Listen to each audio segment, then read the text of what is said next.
150 మందిని మార్చినా నువ్వు గెలవు. గుర్తుపెట్టుకో. నువ్వు చెప్పుకోవచ్చు, డబ్బులు ఇచ్చి సర్వేలు చేసి చేసుకోవచ్చు, ఎగరచ్చు. ఈ రోజుటికి ప్రజల్లో చాలా వ్యతిరేకత ఉంది. ఇప్పుడిప్పుడు బయటపడుతున్నారు.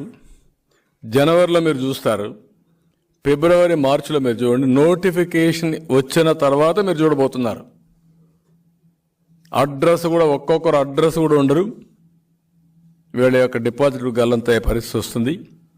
ఎప్పుడు కూడా ప్రజల్ని ఇంత టేక్ ఇట్ ఫర్ గ్రాంటెడ్ తీసుకోవడం చాలా దుర్మార్గం. ఇది నీచం. నీకు ఒక బాధ్యత అప్పచెప్పారు. ప్రభుత్వం అనేది ఒక ట్రస్టీగా వ్యవహరించాలి. ప్రభుత్వం అనేది ఒక పవిత్రంగా భావించాలి.